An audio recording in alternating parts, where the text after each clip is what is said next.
Welcome to the Texas Conflict Coach radio program. If you've ever experienced or engaged in destructive or unresolved conflict, then you know what leads to broken relationships, distrust, and damaging results.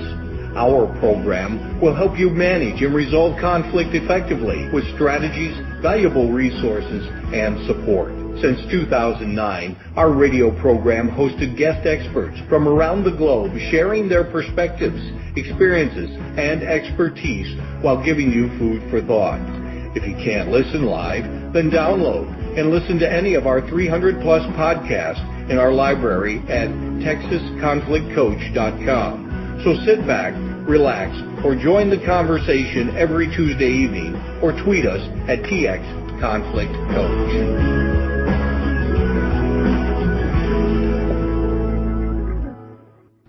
Hi, this is Zina Zumeta, your guest host. Our program today is on dispute resolution in higher education.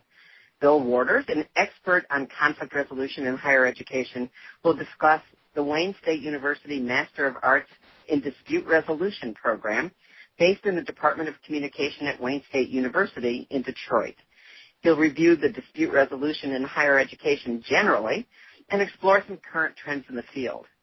He'll also describe a new community outreach initiative into the east side of Detroit, and will introduce listeners to some useful resources he maintains for educators interested in conflict resolution. Dr. Warters is the academic director of Wayne State University's Master of Arts in Dispute Resolution program, where he teaches courses on social conflict, mediation, and communication technologies. He is the author of Mediation in the Campus Community, Designing and Managing Effective Programs by Jossey-Bass from 1999. He's also webmaster of creducation.org, a site supporting conflict resolution in educational settings. Tonight we're not taking live callers, but our interns will be doing a live Twitter chat using hashtag #TCC Radio. So, Bill, welcome to the program. Hi, Zena. Thanks for having me tonight. I'm excited. I just came from an orientation at the University of new students who just getting started, and it's like the sprouting of spring, the new year. So it's a good time to be online with you and be thinking about conflict resolution. Oh, that's wonderful. Well, since you're the director of the Master of Arts in Dispute Resolution program at Wayne State, can you start out by just describing that program for everyone? Sure. We have a master's program that is 32 credits long, so it's a pretty compact program, and it focuses on the idea of giving voice.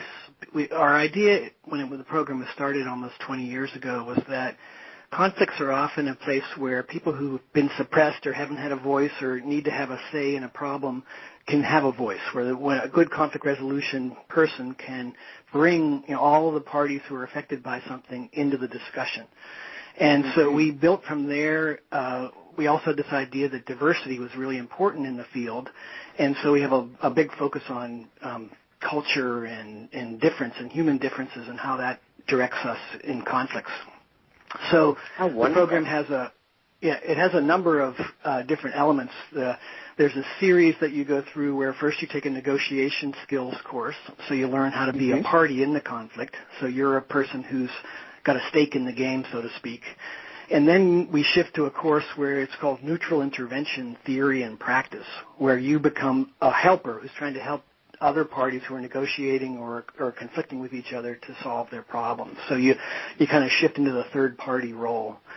And then we have a mediation practicum where students are trained we use a 40-hour mediation program that meets the state of Michigan's requirements for getting on court rosters for mediation. So a colleague that you may know, Susan Butterwick, is our trainer for that. And students go and they learn the skills of mediation, then they go to a community mediation center and they have to observe some cases there, and then they can co-mediate some cases, and then they have to kind of take charge of one before they're signed off as ready to go. So that's kind of a skills sequence that goes through it. We also have a course on the roots of social conflict, which looks at how groups kind of get angry or how they get mobilized or what it is that kind of gets conflict underway. So it's kind of a theory course, but lots of case studies. So we look at housing disputes, we look at disputes over land, we look at neighborhood issues, labor conflicts, etc. So it's a really kind of a case study and understanding mobilization. So that's my favorite course because I get to teach that one. Oh, and sounds like a fabulous course. We do a simulation of a 72-day standoff where a group of Mohawks near Montreal were trying to prevent the expansion of a golf course from 9 holes to 18 holes, and it turned into this, international event. So that we get to talk about cases like that where something that was small in the beginning becomes large. We also have a course on human diversity and human conflict that looks at kind of how arrangements in the world systems are organized. Our professor there, Abo Hutchful, is the director of Africana Studies at Wayne State, and he spends much of his time in Ghana. He's involved in African peacekeeping work, so he brings a whole other perspective. And then we have a native Detroiter, Danielle Paget, who teaches our course Communication, Culture, and Conflict. And she talks about the ways that the way we communicate is based oftentimes in our culture and how we've learned as to what's expected and what's normal and what's acceptable. And in that course, students are doing things like they have to get to know a culture or a group that they are different from, that maybe they've been a little shy of or nervous about. And so it's kind of a chance to dig into looking at culture and communication. We have a final seminar that we do where we've moved it into the community. We did it at the local high school, and so students in the last 5 weeks of the class, students prepared a 1-hour skill training presentation that they provided to the community for free. So we had people from the community coming for Monday nights at the high school, and that was really great. Wow. So it's got a variety of elements to it. So I'm glad to talk about it. I mean, it's something that gets me excited, and I think that it's pragmatic.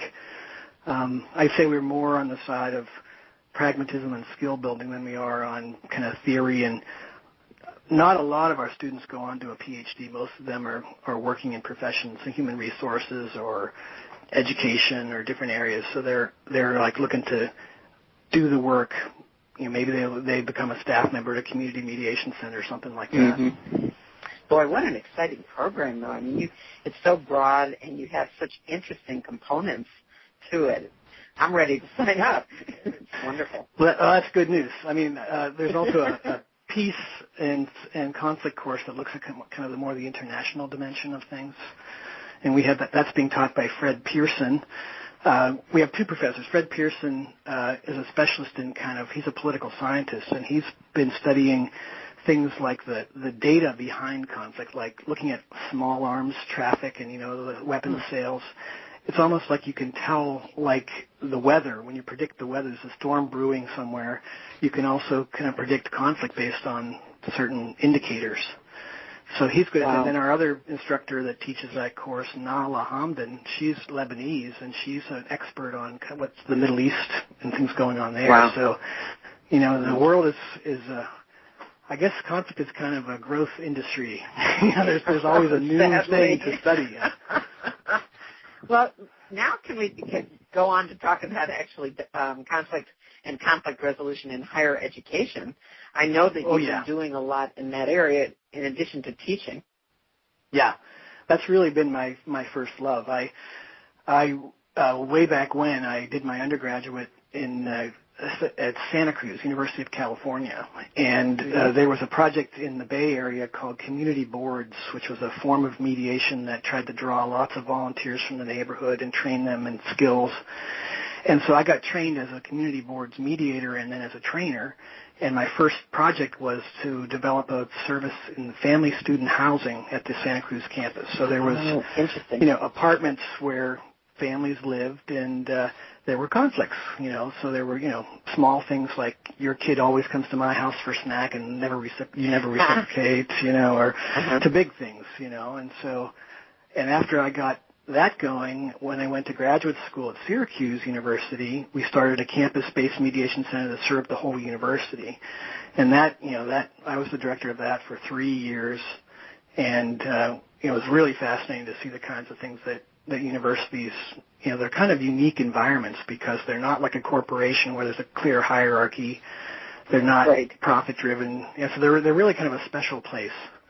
And then when I went to my first teaching job in Florida at Nova Southeastern University, we started a mediation service there that was kind of a clinic for they have a dispute resolution program at Nova Southeastern University, and we did things like we work with neighborhood code enforcement disputes, over a tree hanging over a property line and stuff like that.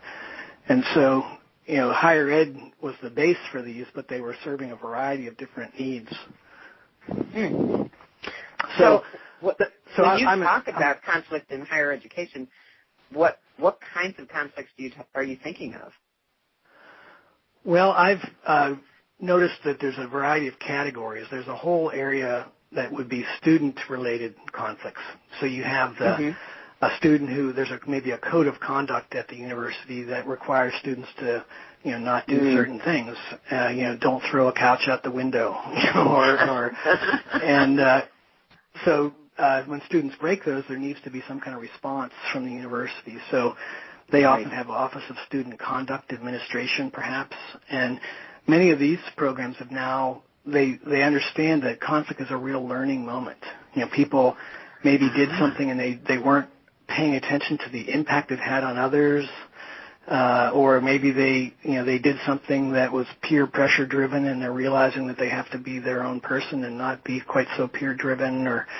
So it's this moment in time that can be kind of a chance to rethink or understand or learn some new skills. So there's a whole lot of work being done in that area. I guess the newest thing that they're doing is trying to help people learn about the impact of bad behavior on others. They call it restorative justice or restorative practices. So if you were to break a statue, say in a memorial garden on the campus because you were drunk and out goofing around, maybe the family who that statue was put up in honor of might have a person that comes and meets with you in a circle, and maybe the groundskeeper that works at the college that maintains that park, they talk about how it impacted them. And so it's like this chance to, learn how your stuff impacted others, maybe figure out how you might help fix it. Like how could you, kind of earn the right back into the good graces of the community by helping to fix the problem you created.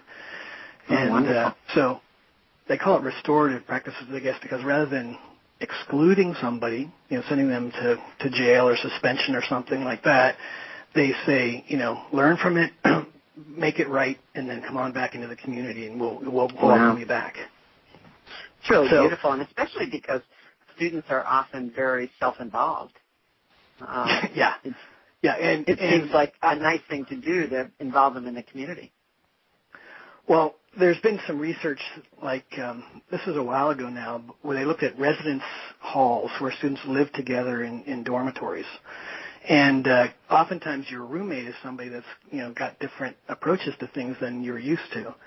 And so there was some research done where they said, well, what should the RA, the resident assistant who's supposed to help keep people on that floor with their issues, how should they approach it? And most of the RAs were giving advice.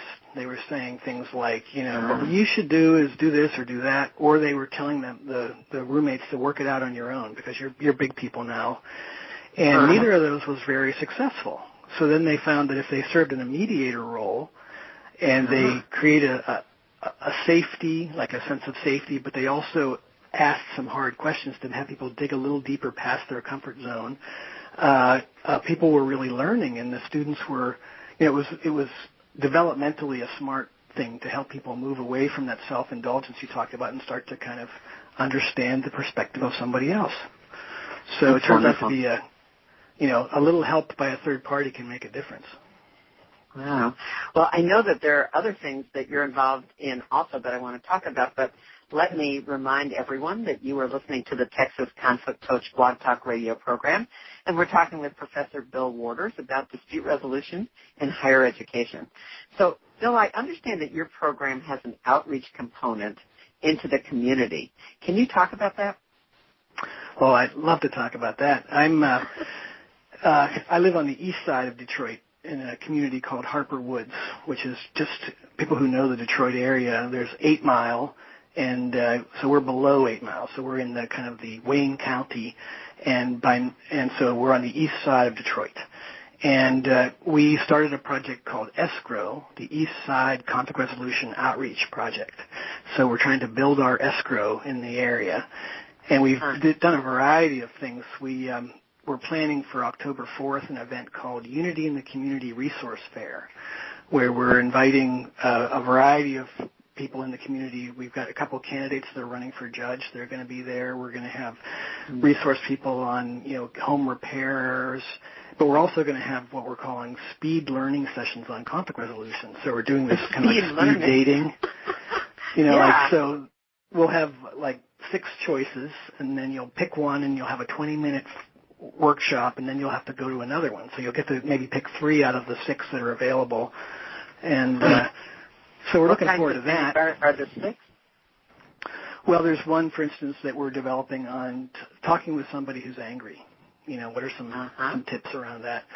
Another one is looking at how do you get to the underlying interests when people have a strong position about something, like a kind of a negotiation skill piece. Mm-hmm.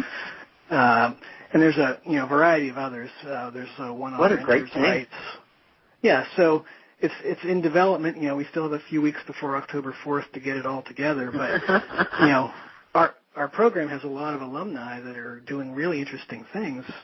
Like one of our alumni, Trish Hubble, works for the Greening of Detroit. She's been working a lot in kind of urban gardening, and people are really interested in that issue now. So she's been working on kind of conflict at the edges of, when my garden is beautiful to me, but maybe not to you, So I'm really pleased with all the alumni that we have that we can kind of call into service. Huh. So what's the purpose of the outreach? What kinds of things are you trying to accomplish? Well, we're looking to build the conflict resolution capacity in our community. There's a volunteer mediation service that the local district court has run with no budget, just by volunteers, and the volunteers have been dwindling over the years, and so we're looking to have escrow be a way to kind of restaff that and bring that back up. We have a case next Thursday night that I'm going to be participating in. It's a neighbor dispute, so I'm looking forward to helping my local community members, just like I did back in California way back when. Right. Right. So, but there's also this idea that there's a lot of people who have been trained as volunteer mediators, for instance, and they don't practice that often. They don't have they never get a call from the local mediation center, or they've moved away from the place where they were trained. And I want to bring those people and get them in different roles, like bridge builder roles, or resource providers, or teachers, or think about the other things other than just mediation that they can be doing to kind of strengthen their community. So you were kind of developing this idea. You probably heard of this book, The Third Side, by William Ury. Bill Ury's famous from the Harvard Negotiation Project, and he wrote a book where he talks about in the conflicts all around the world, there's always a perspective that's like more like the community's point of view, or the third side. It's not the parties in the conflict, but it might be another family member who could give a fresh perspective, or maybe take the heat out of the situation a little bit. And so he developed a list of 10 different roles that people can play that are all important at different times. Like a peacekeeper role might be, if people are getting ready to fight, you would grab them and pull them apart. You would separate them. And where a healer might be, after somebody's had a really bad experience, help them get through it. So there's many different roles that are needed. And so my hope is that we can begin to kind of mobilize people to think about these roles and start to do them and try them out. And we'll help them with network. So you're using community resources, but you're also training people in the community to become peacekeepers. Looks like we may have lost him for a minute. Let's see if we can get him back for a while. I know that Bill was talking about his outreach component, and it's something that he's been really excited about for a long time, because Wayne State University itself really does a lot of outreach into the community and into Detroit. So to me, it's very exciting that he's adding this to his own program as well. Hey, Zena? Hi, we lost you for a minute there. Okay. The power went out of my house here. Oh, wow. We've had big rain, and it came back on, so I'm back, but I may disappear again. Oh, okay. Hope not. Well, we've gotten through a number of things. One of the things I wanted you to talk about also is that you have done a lot online. You're very famous in our world for doing things online. And I know you have an online resource for kindergarten through 12th grade teachers for dispute resolution. Can you talk about that a little bit? Sure. Tricia Jones, she's at Temple University, has been studying and being involved in conflict resolution in education settings for many years. And she got a grant to promote conflict resolution education in teacher education. Yet we were finding that many new teachers, when they would go into a classroom, they wouldn't last more than a year or two before they would leave and do something else because they were so overwhelmed by the experience. And so the CREEP project was developed to give them like a 4-day introduction to creating different structures in your classroom that can help you manage conflict and build community and kind of reduce the amount of time you're doing kind of conflict management and focus more on learning. And so there's a kind of a 4-day, I like to call it a boot camp, which I guess is a military metaphor, but that's what it seems like to me. It's like an immersion in the conflict resolution ideas for teachers. And then, so my job was to work on the website for this.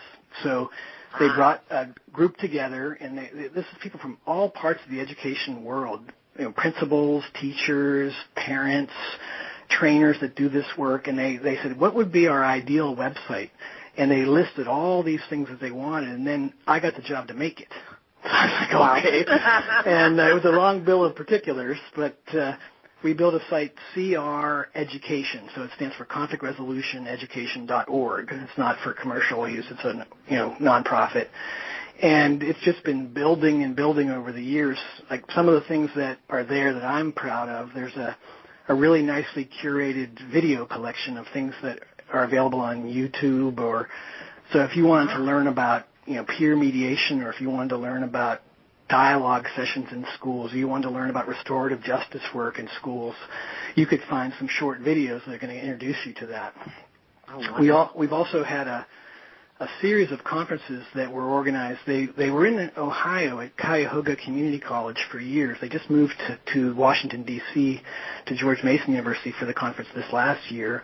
But for, I guess it was 5 or 6 years, we had an annual conference on conflict resolution and education, and it involved people from international groups. Like there was a lot of folks coming from Latin America to the conference. And one of the things that I did was they would send me all their slideshows from their presentations at this conference, and I put them all online. So you can view these slideshows, and then you could even blow them up and show them on a big screen to somebody if you wanted to give a quick talk about something.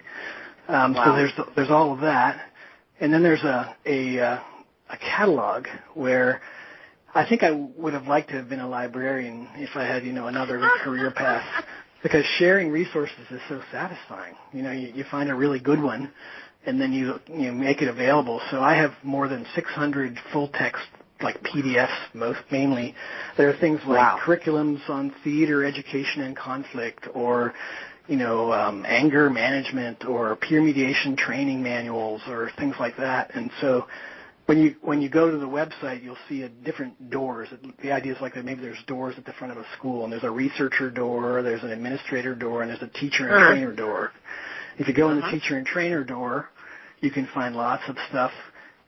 There's like descriptions of the different practices that go on in schools, so maybe diversity training or restorative justice or democracy education or different things. You can click on that topic area, and then it will show you 20 or 25 things from the catalog that are about that, and then invite you to dig deeper and find more. So it kind of, each time you go to that page, there's a different list of 20 to maybe entice you to learn more. So it's a very rich resource. It's very rich. I mean, it's very impressive that you've been able to do that. And is that something that you've been able to keep up, or is somebody keeping up keeping it I've up been as keeping well? it up. Yeah, the grant was Wow. long over, but I occasionally find nice new things and I put them there. Wow. And we've been doing the Conflict Resolution Day. Is the third Thursday in October. And so we've had events all around the world where people do some kind of activity. Yeah. So for quite a few years, we were running a poetry contest for kids. So we would have, high school or middle school in Hawaii, kids would write their poems and submit them. So I was the host for that contest.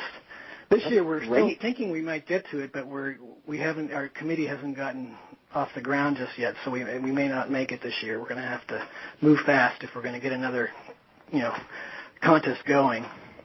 Uh-huh. You might know. Well, that's Sharon great for kids to do poetry. So. Well, I was so moved by some of the stuff that people send in. It's really touching to think about. When we're younger, we assume that you should be able to, the world shouldn't be under the burden of war. There should be, So it's sometimes when you're older you forget what it's like to be a child, but we want to create safe spaces for them. We want to encourage them to think about peace and conflict resolution, and we want to maybe get their parents and teachers thinking about it too. Wow, that's wonderful. That is amazing. Well, I know that every I wanted to tell you one more thing. I'm sorry? Oh, good. There was one more bit. I was interested. I'm a techie. And so I wanted to learn about coding, making an iPad app. So what I did is I made an iPad app called the Conflict Resolution Education Activity Calendar. And it's available for free in the iTunes store, only for the iPad. It doesn't work on a phone. It's too big for that. Oh, okay. And but it has these videos, and it has screensavers, and it has a lot of really interesting resources that are available, kind of on the go on this mobile app. So I encourage people to search for Conflict Resolution Education in the iTunes store. Wow, that's so impressive. I love it. Well, we've come to the point in the program where we want you to give a little bit of an assignment or a call to action. And I know that if people are interested in following up on dispute resolution in higher education, that you might be able to give them some direction. Yeah, well, I have a much older website, www.campus-adr.org, which was about higher education, and it has training role plays. It's more than 10 years old, so it's been around a while. But I would encourage people to go there. But there's also in the CR Education website, the one I was talking about most recently, it has a series of learning modules. So we built this collection of modules like doing perception checking, like how when you think somebody did something that is bad, mean to you, but you want to check it out to see what they were thinking. Perception checking, like is my perception accurate, or was something else going on? There's a module on how to do that with videos. Wow.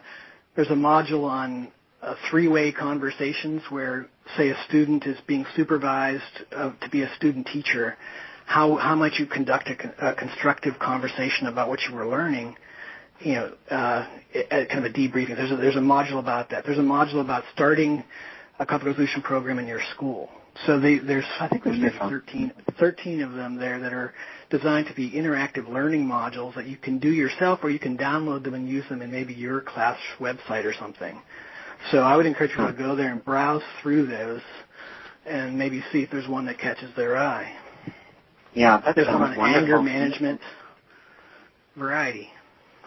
Wow, that is so great. Well, you've given us some great resources. Do you have any final message that you would want to leave our listeners with? Well, I think that for me, the title of the show, Working with and Learning from Conflict, is really important. I think that the idea is that conflict is a real learning opportunity. I think it was John Dewey, he was a pragmatist, a philosopher. He talked about the idea that conflict is one of those moments where we're free to learn something new. Like most of the time in our daily life, we're creatures of routine and of habit. So we brush our teeth the same way, and we do. And conflict is like an obstacle that won't go away. It appears in front of you, and you can't just plow through it. You have to deal with it. Mm-hmm. So suddenly, it's this learning moment where you can learn more about yourself or learn more about the world around you.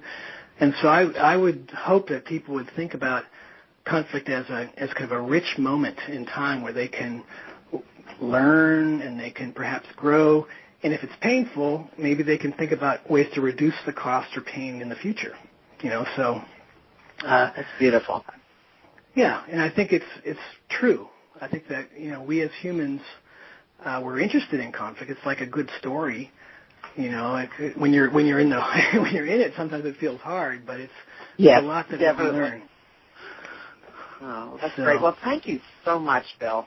I just want to remind the listeners that you have mentioned some websites, particularly creducation.org, and also that there's a website for your own program, Mater, the Master of Arts in Dispute Resolution. So it's madr.com.wayne.edu. That's madr.com.wayne.edu. Well, thank you so much, Bill Warters.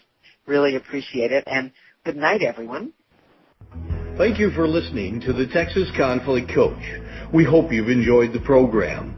You can find over 300 podcasts archived to listen at your own convenience at texasconflictcoach.com or download the podcast at iTunes or Stitcher Radio.